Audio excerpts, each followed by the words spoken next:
ജോലി ചെയ്യുന്നിടത്ത് അമിതമായിട്ട് ആത്മാർത്ഥത കാണിക്കുന്ന ആളുകളെ പറ്റി നിങ്ങൾ കേൾക്കാറുണ്ടോ? ചില ആളുകളുണ്ടാവും എപ്പോഴും ആവശ്യത്തിലധികം ആത്മാർത്ഥത കാണിക്കുമെന്ന് അവരുടെ സുഹൃത്തുക്കളും ജോലിയിലുള്ള മറ്റുള്ള കൊളീഗ്സൊക്കെ അവരോട് പറയുന്നുണ്ടാവും. പക്ഷെ അത് അവർക്ക് മനസ്സിലാക്കുന്നുണ്ടാവില്ല.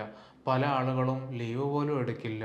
ജോലിയിൽ ഭയങ്കരമായിട്ട് ഡെഡിക്കേറ്റഡ് ആയിരിക്കും.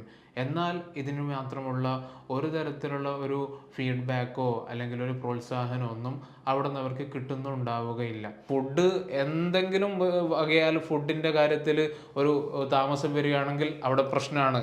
ഇനി കുളിക്കുന്ന സമയത്ത് വെള്ളം തീരുകയോ കറണ്ട് പോവുകയോ ഇസ്തിരി ഇടുന്നതിൽ ഭാര്യയ്ക്ക് എന്തെങ്കിലുമൊക്കെ പിഴവ് പറ്റുകയൊക്കെ ചെയ്താൽ അവിടെ ഒക്കെ ഫുൾ പ്രഷറിലായിരിക്കും ഇയാൾക്ക് ഉണ്ടാവുക. സംസാരിക്കുന്നത് നാസിഫ് അഹമ്മദ്, ഹെൽത്ത് ഹാപ്പിനെസ്സിലെ കൺസൾട്ടൻറ്റ് സൈക്കോളജിസ്റ്റ് ആണ്. ജോലി ചെയ്യുന്നിടത്ത് അമിതമായിട്ട് ആത്മാർത്ഥത കാണിക്കുന്ന ആളുകളെ പറ്റി നിങ്ങൾ കേൾക്കാറുണ്ടോ? ചില ആളുകളുണ്ടാവും എപ്പോഴും ആവശ്യത്തിലധികം ആത്മാർത്ഥത കാണിക്കുമെന്ന് അവരുടെ സുഹൃത്തുക്കളും ജോലിയിലുള്ള മറ്റുള്ള കൊളീഗ്സൊക്കെ അവരോട് പറയുന്നുണ്ടാവും. പക്ഷെ അത് അവർക്ക് മനസ്സിലാക്കുന്നുണ്ടാവില്ല. പല ആളുകളും ലീവ് പോലും എടുക്കില്ല. ജോലിയിൽ ഭയങ്കരമായിട്ട് ഡെഡിക്കേറ്റഡ് ആയിരിക്കും. എന്നാൽ ഇതിന് മാത്രമുള്ള ഒരു തരത്തിലുള്ള ഒരു ഫീഡ്ബാക്കോ അല്ലെങ്കിൽ ഒരു പ്രോത്സാഹനമോ ഒന്നും അവിടെ നിന്ന് അവർക്ക് കിട്ടുന്നുണ്ടാവുകയില്ല. അപ്പോൾ ഇത്തരത്തിൽ എപ്പോഴും പെർഫെക്ഷനിസം നോക്കി നടക്കുന്ന ചില ആളുകളെ പറ്റിയാണ് നമ്മൾ ഇന്നത്തെ വീഡിയോയിൽ കൂടി പറയാൻ വേണ്ടി പോകുന്നത്. നമ്മുടെ ക്ലിനിക്കിലേക്ക് വന്ന ഒരു ക്ലയൻറ്റിൻ്റെ കഥയാണ്. അദ്ദേഹം അക്കൗണ്ട്സ് ഫീൽഡിൽ വർക്ക് ചെയ്യുന്ന ഒരു വ്യക്തിയാണ്. അദ്ദേഹത്തിന് അത്യാവശ്യം എക്സ്പീരിയൻസ് ഒക്കെ ഉണ്ട്. അവിടെ ഒരു 5-10 വർഷമായിട്ട് സെയിം കമ്പനിയിൽ തന്നെ ജോലി ചെയ്തുകൊണ്ടിരിക്കുകയാണ്. അക്കൗണ്ട്സിലൊക്കെ നന്നായിട്ട് അതിൻ്റെ പ്രാക്ടിക്കൽ വശങ്ങളൊക്കെ നന്നായിട്ട് അറിവുള്ളൊരു മനുഷ്യൻ തന്നെയാണ്. പക്ഷേ ഇയാൾക്ക് നോക്കുന്ന സമയത്താണ് അത്യാവശ്യം OCD ഒക്കെ ഉണ്ട്. അപ്പം അതുകൊണ്ട് തന്നെ ജോലിയുടെ വിഷയത്തിലൊക്കെ ഭയങ്കര ബുദ്ധിമുട്ടിൽ കൂടിയാണ് ഇയാൾ കടന്നു പോകുന്നത്. നമുക്കറിയാം അക്കൗണ്ട്സിലൊക്കെ ഉള്ള ആളുകൾക്ക് എപ്പോഴും ഒരു പേടി ഉണ്ടാകും. ശ്രദ്ധിച്ചിട്ട് കൈകാര്യം ചെയ്യണം. ഒരു കമ്പനിയിലുള്ള അക്കൗണ്ട്സ് എന്നൊക്കെ പറയുമ്പോൾ അതിൽ ഒരുപാട് ട്രാൻസാക്ഷൻ നടക്കുന്നുണ്ടാകും, ഒരുപാട് കാര്യങ്ങളൊക്കെ അതിൽ വരുന്നുണ്ടാകും, ഒരുപാട് തരത്തിലുള്ള പണമിടപാടുകളൊക്കെ നടക്കുന്നുണ്ടാകും.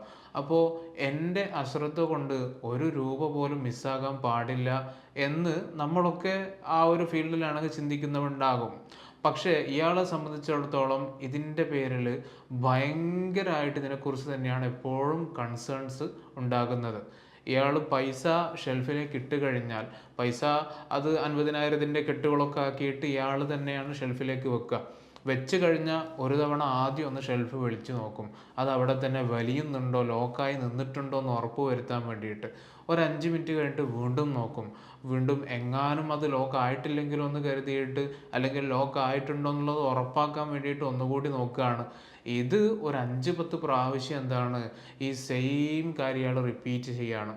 ഇനി ഒരു 10ാമത്തെ തവണ ഒക്കെ ഒന്ന് ഓക്കെ ആണെന്ന് ഇയാൾക്കൊരു മനസ്സ് തൃപ്തി വന്നാൽ പിന്നെ ഇയാൾ ചെയ്യുന്നത് അത് തുറന്നു നോക്കിയിട്ട് അവിടെ ആ വെച്ച പൈസയൊക്കെ അവിടെ തന്നെ ഉണ്ടോ.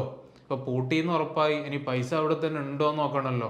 അപ്പോൾ അത് നോക്കലാണ് പിന്നത്തെ പരിപാടി. പിന്നെ വേറൊരു വിഷയം എന്ന് പറഞ്ഞാൽ അവിടെ പൈസ എണ്ണാനുള്ള മെഷീനും എല്ലാ സെറ്റപ്പും അവിടെ ഉണ്ട്. പക്ഷേ മെഷീൻ എങ്ങാനും കറക്റ്റായിട്ട് എണ്ണിയിട്ടില്ലെങ്കിലോ എന്നൊരു ഡൗട്ട് ഉള്ളത് കൊണ്ട് തന്നെ അത് ഇയാളൊന്ന് മെഷീനിൽ എണ്ണി നോക്കും. എന്നിട്ട് കയ്യിലും കൂടി ഒന്ന് നോക്കിയിട്ടാണ്, കൈ കൊണ്ടൊന്ന് എണ്ണി നോക്കിയിട്ടാണ് ഇയാൾ ആ പൈസയൊക്കെ ഷെൽഫിനകത്തേക്ക് വെക്കുന്നത്. അപ്പോൾ അതേപോലെ തന്നെ ഇയാൾക്ക് അത്യാവശ്യം ലീവ് എടുക്കാനൊക്കെ ഉള്ള സമ്മതം കമ്പനി കൊടുത്തിട്ടുണ്ട്. നിങ്ങൾ കുടുംബത്തിൻ്റെ കൂടെയൊക്കെ പോയി ചിലവഴിച്ചു എന്ന് കരുതിയിട്ട് പൈസ നഷ്ടമില്ലാത്ത, സാലറി കട്ടാകാതെ ചില ലീവുകൾ വരെ ഇയാൾക്ക് സാലറി കമ്പനി കൊടുക്കുന്നുണ്ട്. എന്നിട്ട് പോലും ഇയാൾക്ക് ലീവ് എടുക്കാൻ മടിയാണ്, ലീവ് എടുക്കാൻ പറ്റുന്നില്ല. എന്തുകൊണ്ടാണെന്ന് ചോദിച്ചാൽ, ഇൻ കേസ് ഞാൻ ഇല്ലാത്ത സമയത്ത് വേറെ ആരെങ്കിലും എൻ്റെ സ്ഥാനത്തിരുന്ന ആ അക്കൗണ്ട്സിൻ്റെ പുസ്തകങ്ങൾ എടുത്തു നോക്കുകയോ വല്ല ട്രാൻസാക്ഷനിൽ വല്ല പിഴവുകളൊക്കെ വന്നാൽ അതെൻ്റെ തലയിലാവുമല്ലോ, എൻ്റെ ഉത്തരവാദിത്തത്തിലാവുകയല്ലോ എന്നുള്ളൊരു പേടി കാരണം ഇയാൾ ലീവ് പോലും എടുക്കുന്നില്ല. ഇയാൾക്ക് രാവിലെ 9 മണി മുതൽ വൈകുന്നേരം 5 മണി വരെ ഡ്യൂട്ടി ഉള്ളൂ. ഒഫീഷ്യലി അത്രയേ ഉള്ളൂ. പക്ഷേ രാത്രി വീട്ടിലെത്തി ഉറക്കത്തിൻ്റെ തൊട്ട് മുമ്പ് വരെ ഇയാളുടെ ചിന്ത എന്ന് പറഞ്ഞാൽ ഞാൻ ആ സമയത്ത് രാവിലെ 9:30 മണിക്ക് ചെയ്ത ആ ഒരു ട്രാൻസാക്ഷൻ അതിലെന്തെങ്കിലുമൊക്കെ തെറ്റ് പറ്റിയിട്ടുണ്ടാവുമോ, അല്ലെങ്കിൽ പിന്നീട് ആ പൈസ വെച്ച സമയത്ത് അവിടെ തന്നെ കറക്റ്റായിട്ടുണ്ടോ, ഇനി ഇൻ കേസ് എന്തെങ്കിലുമൊക്കെ പൈസക്ക് നഷ്ടം വന്നാൽ ഞാൻ എന്താ ചെയ്യുക, എന്നെ അവിടുന്ന് അവർ ഒഴിവാക്കൂലേ, ഒഴിവാക്കി കഴിഞ്ഞാൽ പിന്നെ എനിക്ക് ആരാണ് ജോലി തരിക. ഇത്തരത്തിലുള്ള ഒരുപാട് ചിന്തകളുമായിട്ട് രാവിലെ മുതൽ വൈകുന്നേരം വരെ ഇയാൾ ചെയ്ത എല്ലാ കാര്യങ്ങളും ഇയാൾ വീണ്ടും വീണ്ടും മനസ്സിൽ ഇങ്ങനെ എടുത്ത് റിപ്പീറ്റ് അടിച്ചു കൊണ്ടിരിക്കുകയാണ്. അപ്പോൾ ജോലി സമയം 5 മണി വരെ ആണെങ്കിലും ഇയാളുടെ മനസ്സ് എപ്പോഴും ഒരു ജോലിയിൽ തന്നെയാണ്. രാത്രി നേരം വെളുക്കുന്നത് വരെ ഇയാൾ ഈ ജോലിയുമായിട്ട് ബന്ധപ്പെട്ട ആലോചനകളിലാണ്. അപ്പം അത്രത്തോളം ഇയാൾ ഈ ഒരു വിഷയമായിട്ട് ബുദ്ധിമുട്ടി ജീവിക്കുകയാണ്. പക്ഷെ അയാൾക്ക് അറിയാം ഇതൊരു ബുദ്ധിമുട്ടാണ്, പക്ഷെ അത് തന്നെ കൊണ്ട് മാറ്റാൻ പറ്റുന്നില്ല എന്നറിയാം. ഒരുപാട് ഇയാളൊക്കെ ട്രൈ ചെയ്ത് നോക്കിയതാണ്. എന്തിനാണ് ഞാനിങ്ങനെ 5ഉം 10ഉം പ്രാവശ്യമൊക്കെ ഇങ്ങനെ ഷെൽഫിലേക്ക് നോക്കുന്നത്, എന്നെ പോലെ തന്നെയുള്ള മറ്റുള്ള ഒരുപാട് ജോലിക്കാരുണ്ട്, അക്കൗണ്ട്സ് തന്നെയുള്ള വേറെ ആൾക്കാരൊക്കെ ഉണ്ട്, അവരൊക്കെ ഒരു തവണ നോക്കും, ഇനി അഥവാ എന്തെങ്കിലും സംശയം ഉണ്ടെങ്കിൽ ഒരു തവണ കൂടി നോക്കിയിട്ട് അതവിടെ വെക്കും, ഇനി എന്തെങ്കിലുമൊക്കെ വരികയാണെങ്കിൽ അപ്പോൾ അവിടെ വെച്ചിട്ട് കാണാമെന്നുള്ള നിലക്കാണ്. ഇയാളോട് ഞാൻ ചോദിച്ചൊരു കാര്യം, നിങ്ങൾ ഇത്ര വർഷമായിട്ട് ജോലി ചെയ്യാണ്, എന്നിട്ട് ഇന്നേ വരെ ഈ ഒരു ദിവസം വരെ എന്തെങ്കിലുമൊക്കെ തെറ്റ് പറ്റിയിട്ടുണ്ടോ, ഏതെങ്കിലുമൊക്കെ ഒരു പൈസ നിങ്ങൾ കാരണത്താൽ നഷ്ടപ്പെട്ടിട്ടുണ്ടോ, നിങ്ങളുടെ അശ്രദ്ധ കാരണത്താൽ പറ്റിയിട്ടുണ്ടോ? ഏയ് അങ്ങനെ ഒന്നുമില്ല.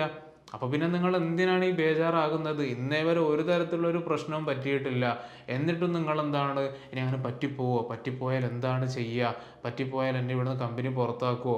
ഇത്തരത്തിലുള്ള ഒരുപാട് ആലോചനകളാണ് ഇയാൾ സ്ഥിരമായിട്ട് ചെയ്തുകൊണ്ടിരിക്കുന്നത്. ഇയാൾ ഇത്രയും ഡെഡിക്കേറ്റഡ് ആയിട്ട് ഒത്തിരി ആത്മാർത്ഥത കൂടുതലായുള്ളൊരു മനുഷ്യനാണ്. ഇൻ കേസ് എന്തെങ്കിലുമൊക്കെ ഒരു തെറ്റ് പറ്റിയാൽ തന്നെ ഇയാളുടെ കൊളീഗ്സിനറിയാം, കമ്പനിയുടെ ബോസിനറിയാം, മാനേജർക്കറിയാം, എല്ലാവർക്കും ഇയാളെക്കുറിച്ച് നന്നായിട്ടറിയാം. അത്രത്തോളം ഡെഡിക്കേറ്റഡ് ആയിട്ട് ചെയ്യുന്ന ഒരാൾക്ക് ഒരു പിഴവ് പറ്റിയാലൊക്കെ ആരാണെങ്കിലും പുറത്തു കൊടുക്കില്ലേ? അതേപോലെ വേറൊരു കാര്യം ഇയാൾ പറഞ്ഞെന്ന് പറഞ്ഞാൽ, രാവിലെ 9 മണിക്ക് കമ്പനിയിൽ എത്തണമെങ്കിൽ ഇയാൾക്ക് കറക്റ്റ് ഒരു 8:40 ഇയാളുടെ ഷെഡ്യൂൾ പ്രകാരം അയാൾ ആ ജോലി സ്ഥലത്ത് പ്രസൻ്റ് ആയിരിക്കണം. അതെന്തിനാന്ന് ചോദിച്ചാൽ അത് അയാൾക്കും അറിയില്ല. 8:40 എത്തിയാൽ എനിക്കൊരു സമാധാനമാണ്, ഒരു സന്തോഷമാണ്. അപ്പോൾ 8:40 ഒരു 8:41 42 അതിൽ കൂടുതലും നോ, അങ്ങോട്ട് പോകാനേ പറ്റൂല. ശേഷം പിറകോട്ടാണെങ്കിലും കുഴപ്പമില്ല, അങ്ങോട്ട് പോകാൻ തീരെ പറ്റൂല. എന്താണ് പ്രശ്നം? നിങ്ങളവരെ കുറിച്ച് പുറത്താക്കുമോ? ഒരു 5 മിനിറ്റ് ലേറ്റായി പോലൊക്കെ എന്താണ്?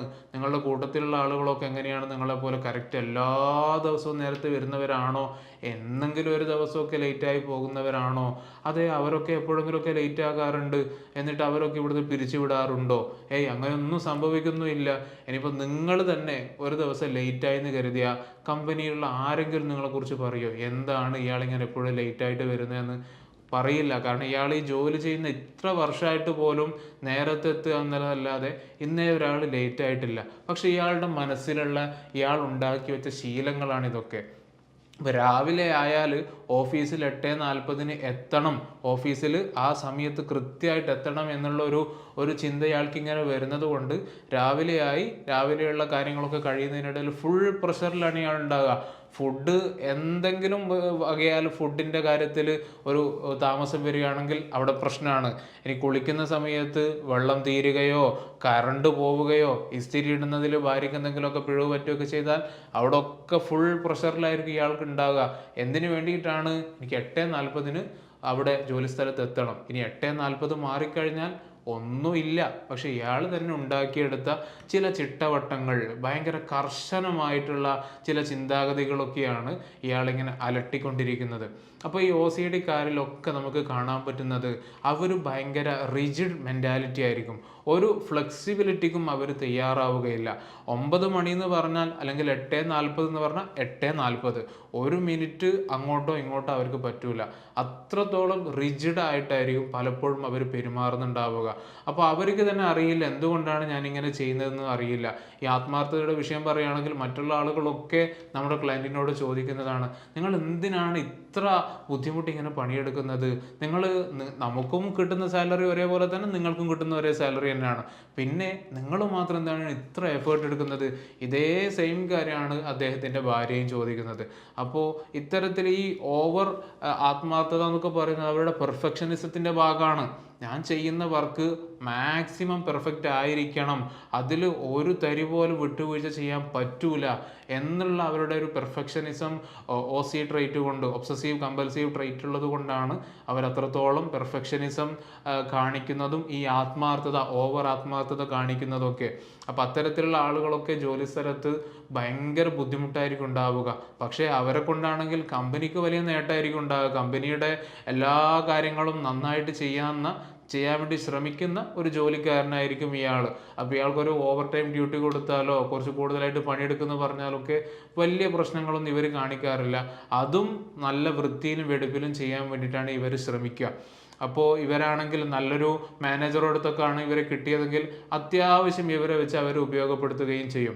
അപ്പോൾ ഇത്തരത്തിൽ നന്നായിട്ട് ബുദ്ധിമുട്ടുന്ന ആളുകൾ ചിലപ്പോൾ നമ്മൾ തന്നെ ഉണ്ടായേക്കാം, നമ്മുടെ പരിചയക്കാരിലായേക്കാം, ഫ്രണ്ട്സിലായേക്കാം. അപ്പോൾ അവരിലൊക്കെ ഈ OCD ഉള്ളത് കൊണ്ടാണ് ഇത്രയേറെ പെർഫെക്ഷനിസം അവർ കാണിക്കുന്നതെങ്കിൽ അത് അവർ ഭയങ്കരമായിട്ട് ബുദ്ധിമുട്ടുന്നുണ്ടാകും ആ ഒരു കണ്ടീഷൻ ഉള്ളത് കൊണ്ട്. അപ്പോൾ ഇത്തരക്കാർക്കൊക്കെ ഈ ഒരു വീഡിയോ നന്നായിട്ട് ഹെൽപ്പ് ചെയ്യുമെന്ന് തന്നെ മനസ്സിലാക്കുകയാണ്. ഏതായാലും അടുത്തൊരു ടോപ്പിക്കുമായിട്ട് നമുക്ക് വീണ്ടും കാണാം. Good bye.